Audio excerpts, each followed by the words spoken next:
خداوند یسوع المسیح کو ازل سے ذبح کیا ہوا برا بنا دیا تھا.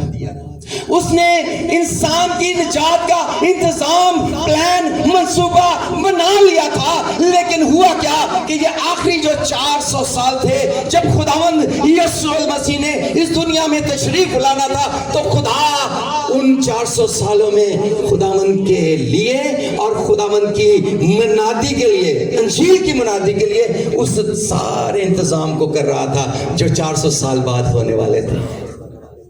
ان 400 سالوں میں کیا ہوا تھا اس دنیا میں؟ اگر کوئی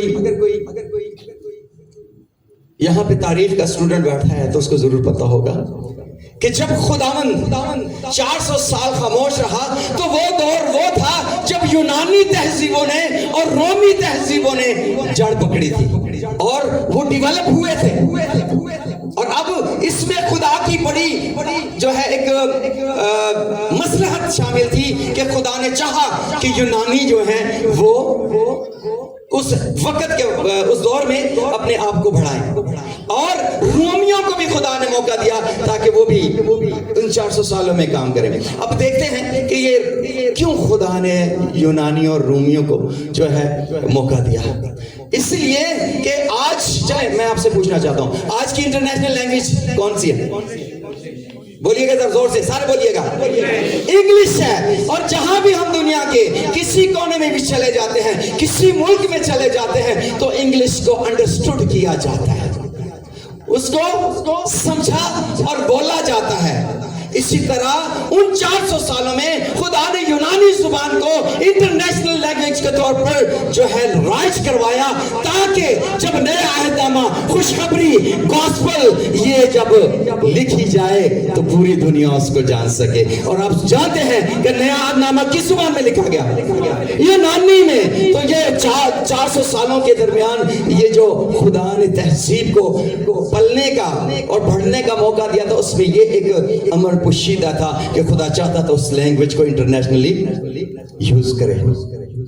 اور جب رومیوں کا وقت آیا تو رومیوں نے کیا کیا؟ انہوں نے کیا کیا؟ جیسے ہمارے ملک میں نواز شریف صاحب نے کیا، موٹر وے بنائی، روڈ بنائے، شہرائیں بنائی. تو رومیوں نے شہرائیں بنائی اور ان شہراؤں پہ چل کے یسوع کے بعد اس انجیل کی خوشخبری کو شاگردوں نے پوری دنیا میں پھیلا دیا.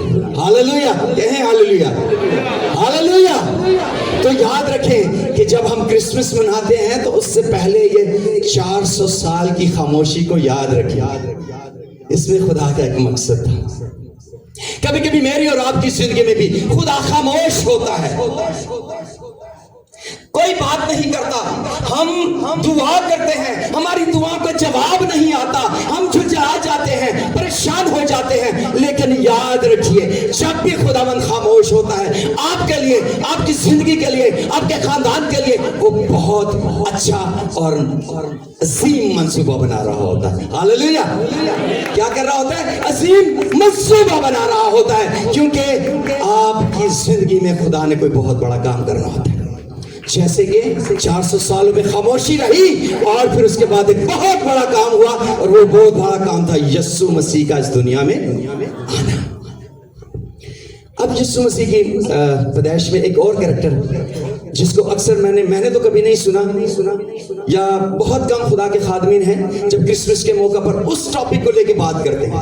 اکثر میں نے بتایا چرنی، مجوسی، یہ سارے اس طرح ہم کرتے ہیں. لیکن ایک خاص کریکٹر ہے جس نے یسوع مسیح کی زندگی، پیدائش کی سارے عمل میں خاص عمل دخل اس نے دیا، اور اس کا نام ہے روح القدس. ہاللویا، ہاللویا، بولیے ہاللویا.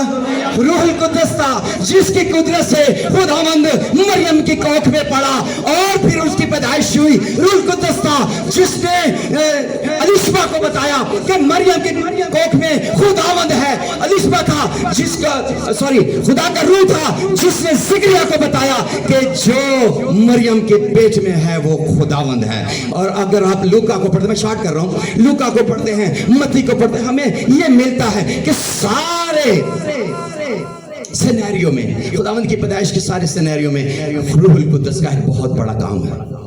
اب جو پہلی بات میں نے کہی ہے خاموشی اور روح القدس کا آپس میں کوئی کنیکشن نہیں بنتا، اس لیے میں نے اس کو کہا تھا ڈسکنیکشن۔ اور ایک تیسرا چیپٹر، وہ تو میں نے کبھی نہیں سنا، شاید آپ لوگوں نے کسی نے سنا، خادمین بیٹھے ہیں آپ جانتے ہوں گے کہ کیا کبھی کسی کرسمس پر آپ لوگوں نے یوسف کے کریکٹر پہ کبھی کوئی کلام سنا ہے؟ بہت کم لوگ ہوں گے یا شاید نہیں ہوں گے۔ یوسف کا کریکٹر بڑا اہم ہے۔ دیکھیں یوسف کے کریکٹر کو ہم دیکھتے ہیں تو جب اسے پتا لگتا ہے کہ مریم جو ہے روح القدس کی قدرت سے حاملہ ہو گئی ہے تو اس نے کیا کیا؟ شور کیا، رولا ڈالا، لڑائی کی اس کے خاندان کے ساتھ؟ نہیں، اس نے خاموشی سے اسے کیا کرنا چاہا؟ چھوڑ دینے کا ارادہ کیا۔ لیکن پھر کیا ہوتا ہے؟ پھر فرشتہ آتا ہے، خواب میں دکھائی دیتا ہے، اور اس کے بعد کیا ہوتا ہے؟ اس کے بعد خدا کا فرشتہ کہتا ہے کہ تو نے کیا کرنا ہے؟ تو نے یہ کرنا ہے کہ جو کچھ اس کے پیٹ میں ہے وہ روح القدس کی قدرت سے ہے، اپنی مگیتر مریم کو اپنے گھر لانے سے نہ ڈر۔ اور اس نے کیا کیا؟ ہاں خداوند میں ایسا کروں گا۔ اس نے نہیں کہا۔ اس نے کیا کہا؟ نہیں خداوند ایسا میں نہیں کر سکتا، کیونکہ یہ تو میرے لیے بڑی شرمندگی کی بات ہے، میری مگیتر آنے سے پہلے، شادی ہونے سے پہلے وہ پریگننٹ ہو گئی ہے، بہت مشکل۔ نہیں، اس نے خاموشی کے ساتھ اٹھا اور جا کے مریم کو اپنے گھر لے آیا۔ ہاللیلویہ، سر جاگ کر رہی ہے پلیز، ہاللیلویہ۔ ہم یوسف کے کریکٹر کو دیکھ رہے ہیں۔ پھر کیا ہوتا ہے؟ جب خداوند یسوع مسیح کی پیدائش کا وقت آتا ہے اور کیسر اگسطس کی طرف سے حکم ہوتا ہے کہ نام لکھوائیں، جاتے ہیں اور آپ بائبل کو پڑھیں، انجیل کو پڑھیں کہ کہیں بھی یہ نہیں لکھا کہ جناب یوسف صاحب نے کچھ بولا تھا۔ آپ انجیل، چاروں انجیلیں پڑھ لیں، اس میں کہیں آپ کو یوسف کے منہ سے نکلا ہوا ایک ورڈ، ایک سنٹینس نہیں ملے گا۔ اور یہی خوبی ہے اس کریکٹر کی کہ جب بھی خدا نے کچھ یوسف کو کہا اس نے بغیر کچھ کہے مان لیا۔ جب ہیرودیس نے کوشش کی کہ 2 سال کے بچوں کو مروا دیا جائے تو خداوند نے کہا اٹھ ماں کر بچے کو لے اور کہاں چلا جا؟ مصر چلا جا۔ اس نے کچھ نہیں کہا، اٹھا اور چل پڑا۔ اور جب ہیرودیس مر گیا تو خداوند نے کہا اٹھ، ہیرودیس مر گیا ہے، چل اپنے گاؤں جا، اور وہاں سے چلا اور ناصرت آ گیا، کچھ نہیں کہا۔ میں جو حوالے آپ کو دے رہا ہوں، میں حوالے اس لیے نہیں دے رہا کہ ٹائم سٹارٹ ہے، ٹھیک ہے؟ اب دیکھیں کہ ان سارے حوالہ جات میں ہم دیکھتے ہیں کہ یوسف نے صرف اور صرف ایک کام کیا، وہ تھا یسوع خدا کے بات کو ماننا، فرما برداری، خدا کی فرما برداری، بغیر کچھ کہے، بغیر کچھ سنے، کوئی گیلا کیے بغیر جو خدا نے کہا اس نے کیا کر لیا؟ کرتا چلا گیا۔ اب یہ تینوں